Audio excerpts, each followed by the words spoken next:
considered just a good follow-up to the probability because this applies to a lot of the things that we've been talking about in probability.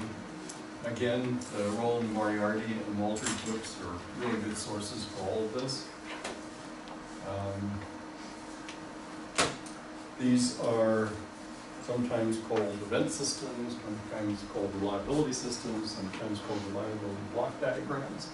And the same principles are applied in electrical engineering, systems engineering, reliability engineering. A number of different applications applied in the same way.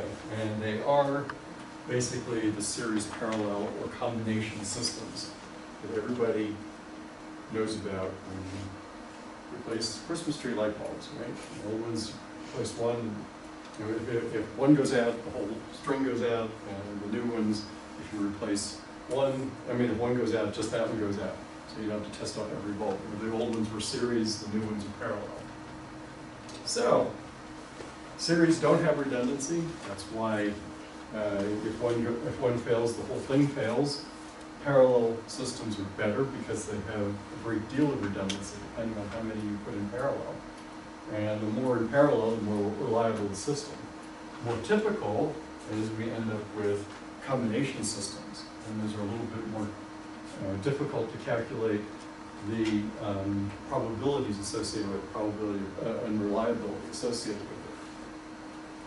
And remember, we're going to talk with these block diagrams, we're going to talk in terms of reliability, which is a probability, but almost always the probabilities that we've been talking about have to do with probability of failure.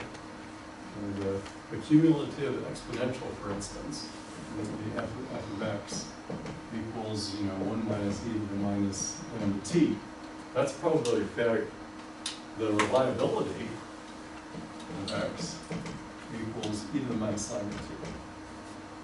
And it's the upper end of the distribution. And that's the way we tend to think about reliability. So it's a little bit of a thinking shift, let's put it that way. This is a typical boring series system, and this is kind of the way I'm going to draw them. Just each one of the components with a number and a reliability associated with it. Okay, and like I said, there's no redundancy in that. This is the way you can think about it. There's a number of different ways to think about a series system. Okay, the system reliability or the system success, and so the way that the notation that I will use, for better or worse, the probability of success of the system is for the entire system, the entire thing operating. So that's the probability that the first one will not fail, and that the success of component 1 times the probability that the second component will not fail, the success of component 2, all the way up to the probability of success of component n, that it won't fail. You multiply all of those together. Okay? That's when these are independent. If one causes the failure of another one, then this doesn't work. But this assumes independence. The failure of the system, the easiest way to do it for a series, is 1 minus the probability of the system, of the reliability of the system success. You can look at it in a more complicated way, just to prove it, that this is a Boolean OR. Okay? That means that for a two-component system, this is just a two-component system, that's the union of the failure of component 1 and the failure of component 2. And that union, remember, is the failure of 1 plus the probability of failure of 2 minus the probability of failure of 1 intersect the probability of failure of 2. Remember, I said these were independent, so there's no intersection, that goes away. If they're not independent, if one causes another one's failure, then we have to retain that term right there. And like I said, that for each one of these probability of failures, you have to subtract the probability of success or the reliability of the component from 1 together. Let's take a really simple system, and that means that we have these two components in series, component 1 and component 2. And their reliability is 0.9 and 0.8 respectively, and their failure, therefore, is 0.1 and 0.2 respectively. Now the system reliability It's really simple. 0.9 times 0.8 is 0.72. The failure of the system is failure 1 plus probably a failure 2 minus the intersection of the two. And the intersection of the two we can calculate as by multiplying them together, and we get a probability of failure of 0.28. And if you take 0.72, which is the result, which is this probability of the system success, and subtract it from 1, that's 0.282. Just shows that you get the same result. You don't want to do this, and this is the long way around. This is by far the easiest way to do it. I was just demonstrating that result works. If you have 3 components, you have to look at them.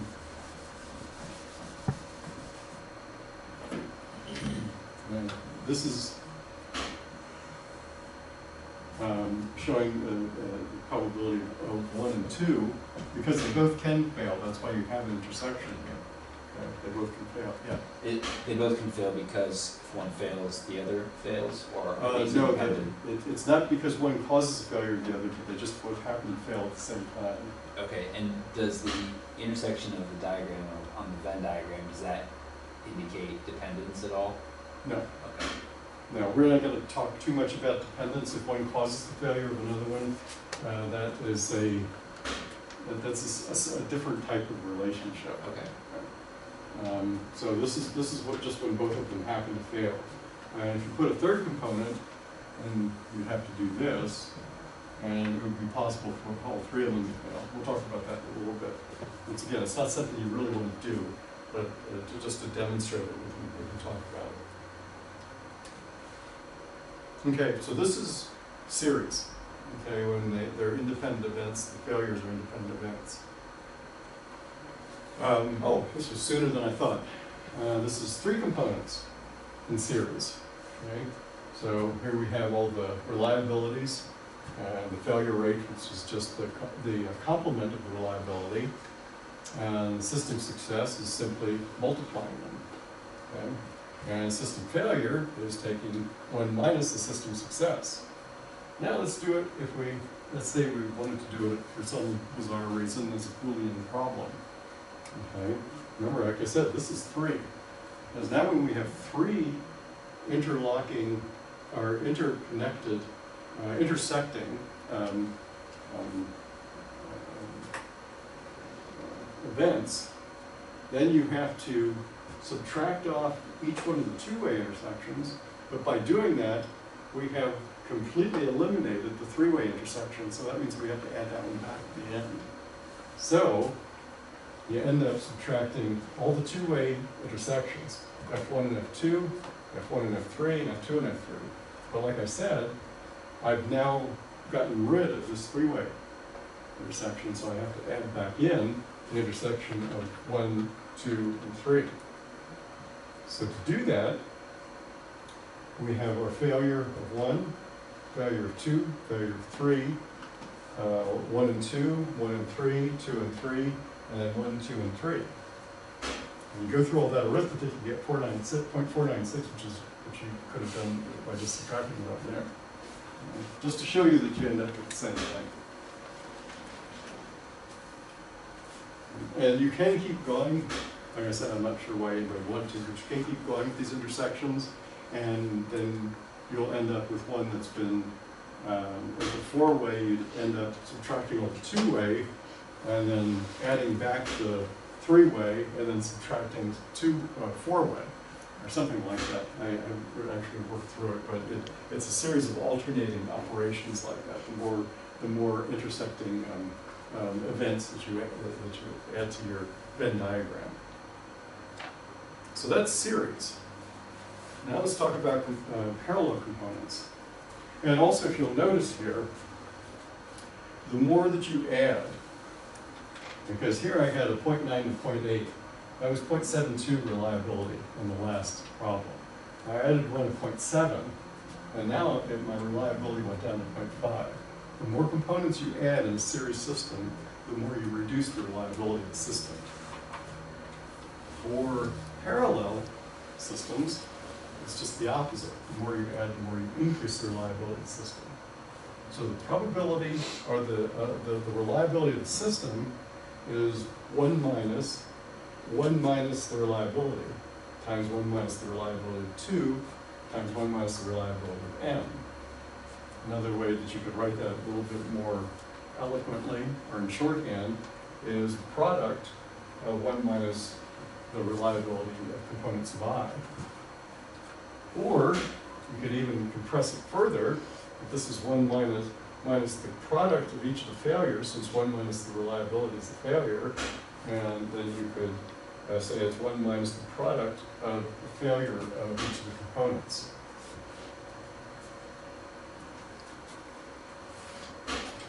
So here's our same two components at 0.9 and 0.8. And we know that the reliability of that system is 1 minus the reliability times 1 minus the reliability. And it's 0.98. Now we've increased the reliability of the system. It's better than either one of the components. Because as soon as one fails, because either one can fail and the other one will continue to operate, increases the reliability. The failure of the system is 1 minus our 0.98, is 0.02, or the intersection. Because here the intersection is what's of interest because both of them would have to fail. We'd have to get that intersection there for the system to fail, the two components. So it's just the intersection, and again you get the probability of failure of the system is 0.02, same thing.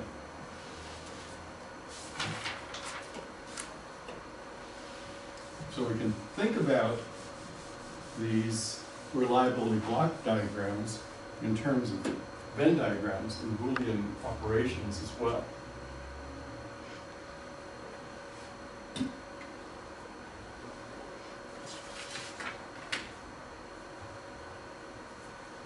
So far, so good? Okay. Now, I've had varied success with this diagram, but I stubbornly stick to it. I had it in human practice for a while and mystified everybody, so I put it in this class. I figured I could mystify everybody here too. But what I've done is I've added components. Okay? This is a series system. I add components, and they're all reliability of 1. Not very likely, and it's impossible to happen. But if I have a reliability of 1, with one component it's 1, two components the reliability is 1. No matter how many components I add, it's a reliability of 1. That's this line right here. If my components all have a reliability of 0.9, with one component, two components which goes to 0.81, three components to 0.73, four components to 0.66, five components to 0.59, if they're all 0.9 reliability. That's this graph. So you can see the reduced reliability as I add components. But likewise, I did the same thing with 0.8, 0.7, 0.6. So this is the 0.8 graph, how the reliability is reduced. The 0.7 graph, how the reliability is reduced. And the 0.6 graph. And the 0.6 graph is the worst. I mean, as you get out to 5 components, 60% reliability per component, the system reliability plummets down to 8%, 0.08. It gets worse. Now for a parallel, the same experiment with parallel system, as you add components, you increase reliability. With 1, obviously, probably shouldn't even leave that in there because that's going to be 1. With 0.9, it goes from 0.9 to 0.99 to 0.999 to 1, essentially. That's this graph. For 0.8, it increases to 1, and that's not really a 1, but it asymptotes to 1. 0.7, it gets pretty darn close to 1, and even 0.6 per component, it gets very close to a reliability of 100%. So here, adding components increases the reliability, whereas here, adding components decreases the reliability. That's what this is meant to represent. So that's a good illustration of how redundancy increases the reliability of a system. The more components you add, even if they're of no greater reliability, like people, okay? One person isn't necessarily of any better reliability than another, you'll increase the reliability of the system by adding more of them, if you can afford it. That's usually the rub, is how much redundancy you can afford to put into a system. Okay, let's start talking about series parallel combinations then. What you need to do with series parallel combinations is reduce it to subsystems, and then take the subsystems and try to find the reliability of the entire system. So what you do with this one is the first subsystem is just this one component. The second subsystem is these two components. So for the second subsystem, I'd say the two parallel components, let's say that there are 0.8 and 0.4 in series with 0.9. Yeah, Richard? So would you treat the two that are in parallel, calculate those together, and then treat the whole system as a series? That's right, yeah. So this subsystem is a parallel subsystem in series with that subsystem, which just in this case just happens to be one component, exactly. So the subsystem of interest is the parallel, so that's, we use our parallel calculations, and we get that is 0.88, that's in series with 0.9, so that means that our reliability of the system is 0.792. And these are for fixed probabilities. Where we're going from here is to probabilistic reliabilities associated with each one of the components. And because very rarely do we have a fixed reliability associated with it. Usually we have a lambda, or more often than not, a lambda associated with each of the components. Okay, and now for the throwing conclusions to our networks. Okay, so now we've got our same series parallel system here. And now we have an MTBF for each component. Okay. MTBFs are in scientific notation in each one of the blocks. Okay. Probably the best approach is to take the cumulative exponential distribution, since we have an MTBF. And remember, lambda is 1 over the MTBF. They're just the reciprocal of each other. Okay, so the exponential CDF is the component failure probability is 1 minus e to the minus lambda. Lambda sub I t, or 1 minus e to the minus t over m sub I. Lambda being the failure rate, and m sub I being the MTBF. Okay, we can state it either way. So now, if we want to know what the success is, it's 1 minus the failure, or just e to the minus lambda sub I t, or e to the minus t over m sub I, MTBF sub I. So we have a general equation for our system. Probability of system success is the success of component 1, and 1 minus the success of component 2 times 1 minus the success of component 3 for that specific system. Okay, this is a general equation for that specific system. Now, let's put in our MTBFs, but we have to have an assumption of system operation. Okay, so let's just say for 100 hours of operation. So that means that t equals 100. M sub 1 is 26,000 hours is the mean time between failure for that. So the failure is 1 minus e to the minus 100 over 26,000. That's the value of the failure. For M2 and M3, for our component 3, their mean time between failures is identical. So failure of 2, failure of 3, for each of them is 0.06 up to that many decimal places. So we put it in our system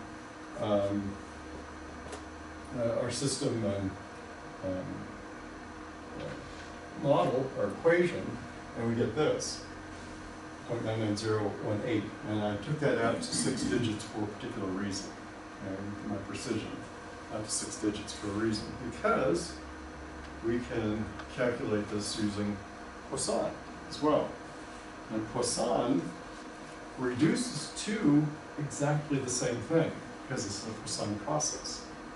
So we remember our Poisson distribution, and its probability of x is equal to some little x, and that is lambda t dx e to the minus lambda t over x factorial, right? So I'm hypothesizing x equals 0, no failures. So when I said x equals 0,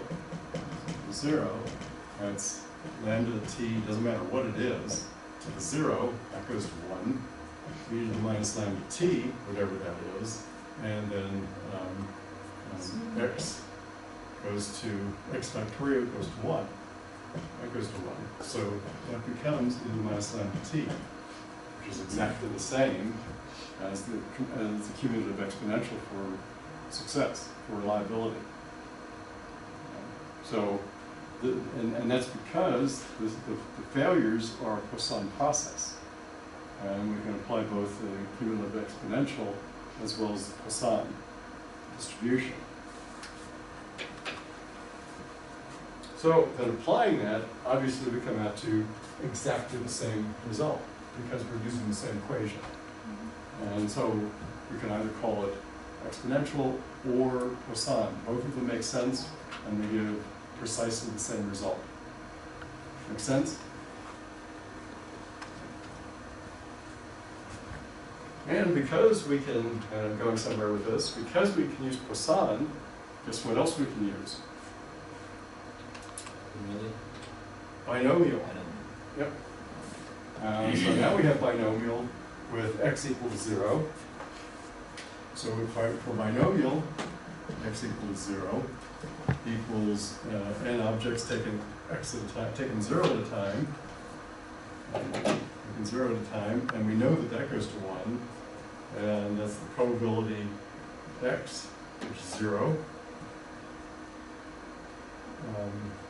which goes to 1, and 1 minus probability to the nth, as n minus x. And in this case, that's 100 hours. So we find a reliability of 1 minus 1 over 26,000 for this component specifically is that value. And here, the 1,500 is the same as 1 over 1,500 is probability, because we have to take the inverse of the reciprocal again. So we have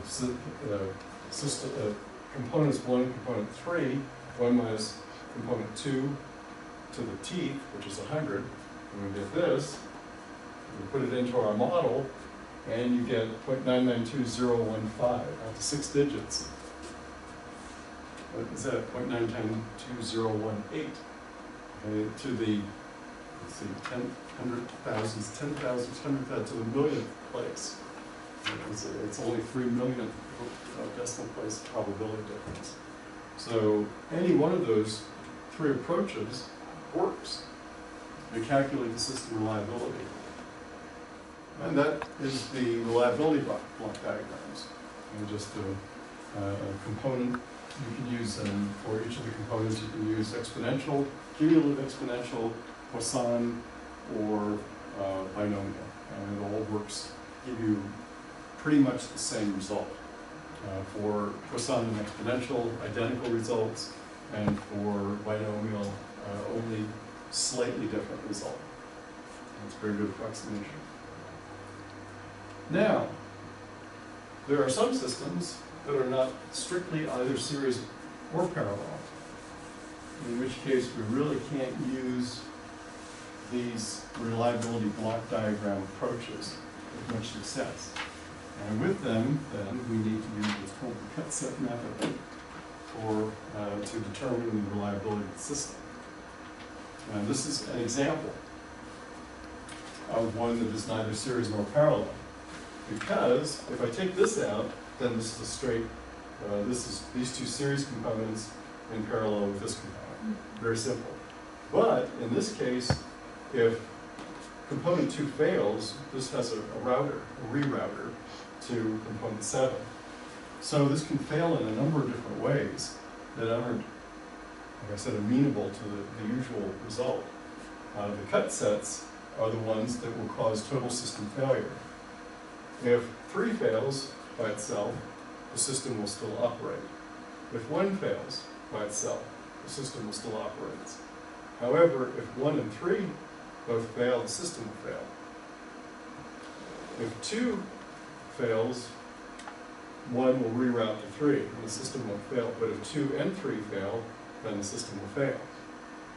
And so, the combinations that will result in system failure are 1 and 3, 2 and 3, or 1, 2 and 3. So those are all of the cut sets, all of the sets, and that's what each one of those are called. 1 and 3, 2 and 3, and 1, 2, and 3 are all the cut sets that will result in system failure. However, they are not minimal cut sets, because cut set 3 is redundant. It's redundant with these two, because it contains both of those two. So the minimum cut sets are 1 and 2. 1 and 3 is a minimum cut set. 2 and 3 is a minimum cut set. 1, 2, and 3 is not a minimum cut set. Make sense? Okay. And so 3 is the redundant or non-minimal. If we then apply probabilities to these, for cut set 1, 1 and 3 are in series, essentially. If we just look at 1 and 3, they're essentially in series.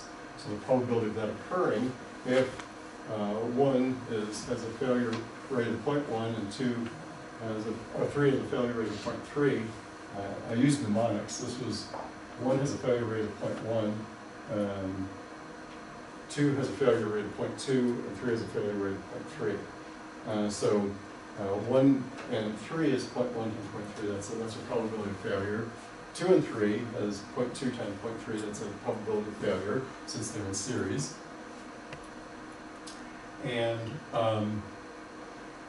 then we can say that the probability of failure is less than or equal to, because it's an inequality now, than both of these occurring. So this is a Boolean and, okay, or a Boolean or. So it's going to add them up because we don't have an intersection. We don't want an intersection here because if we have an intersection, then it's not a redundant, it's not a minimum set of cut sets.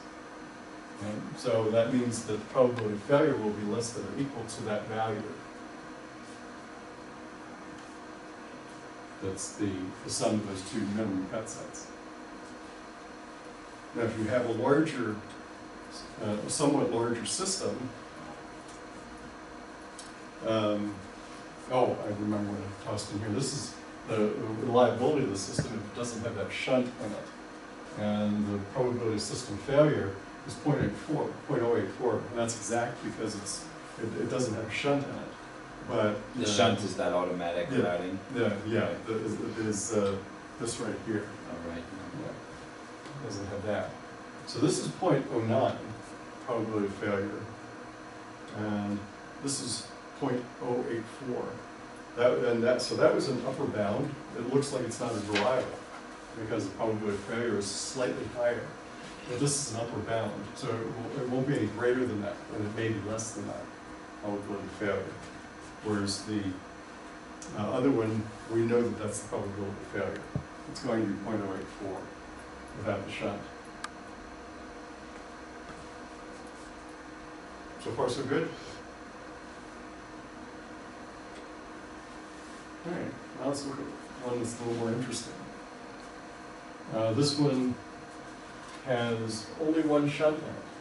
Otherwise, this is a standard system. But what you'll have to do is go through here and look at all of the cut sets that will result in system failure. Well, the easiest thing to do first is say, all of these fail, this one fails, or all of these fail.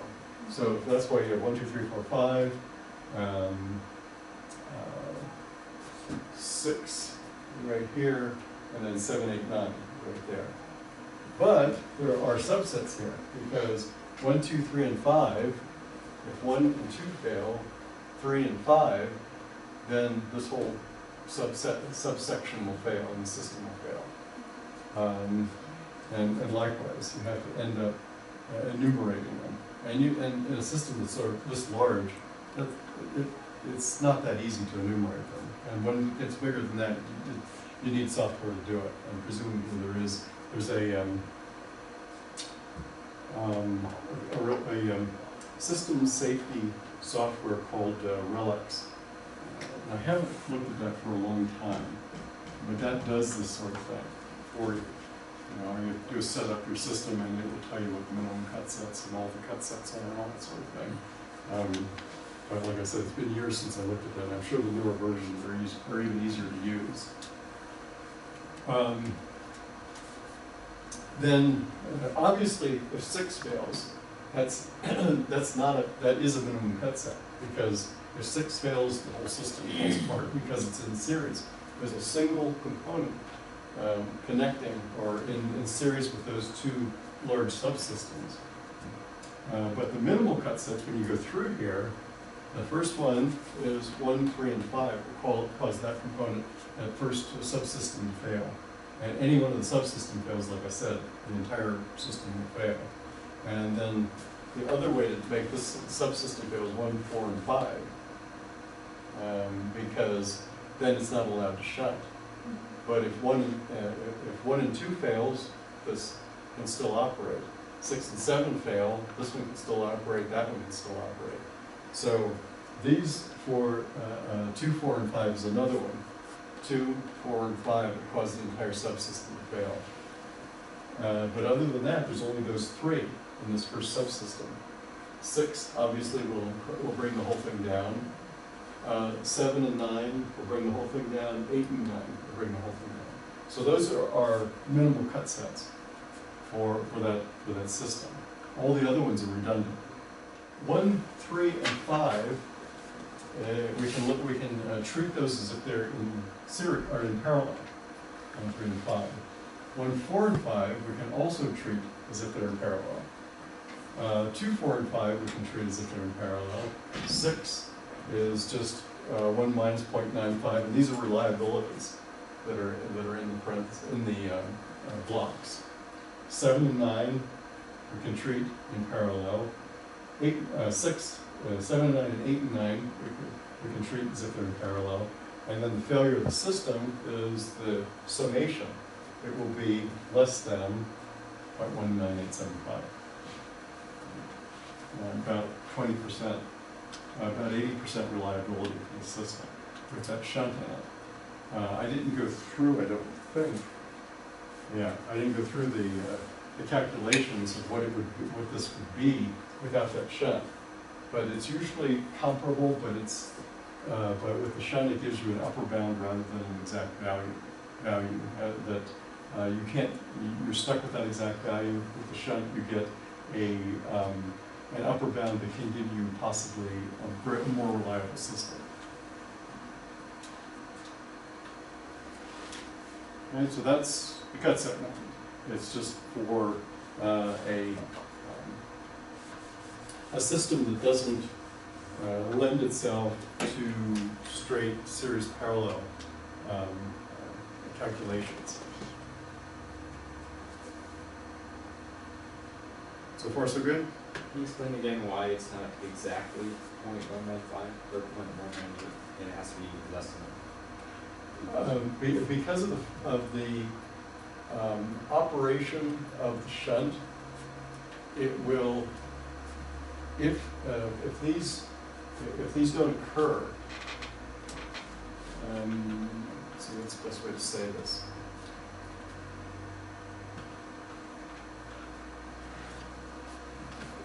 If there is a routing that passes it through the shunt, if just 2 fails, for instance, not a minimum cut set, it'll reroute.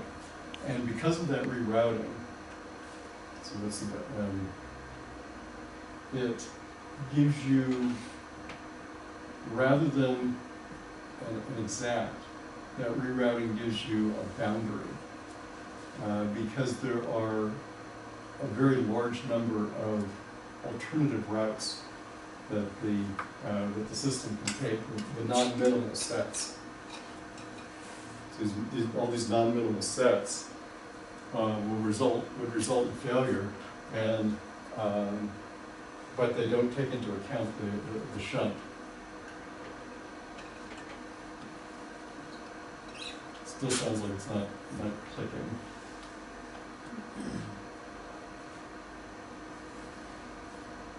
Let's see.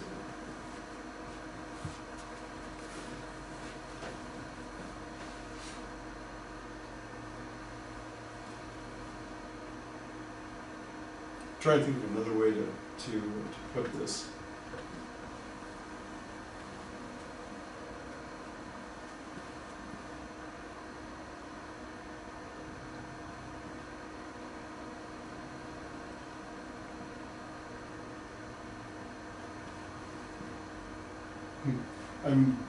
I'm blanking out. Let me think about this. Is it maybe the product of all of those is less than the product of the minimal?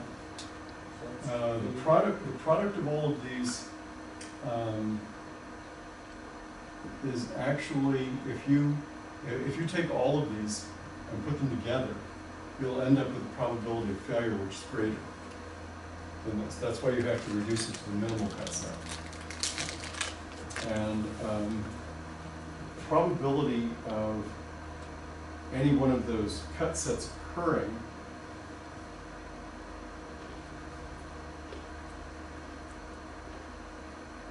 because any one of the cut sets will result in failure. So that means that it would be that the probability of failure is the minimal probability of failure of these cut sets, but altogether. So the minimal probability of failure is, looks like this is the smallest one. It can be that low, but if you add all these together, then and they will all occur together, then it's going to be that. But since any one of these can occur, then that's the lowest probability. That's kind of the upper bound. Or this is the upper bound. That's the lower bound. If you look at it that way, does that make more sense? What's the upper bound? Is the sum. The upper bound is the sum. There's the 0.19875. The lower bound is whatever the lowest probability is, which is the probability of 7 and 9 failing.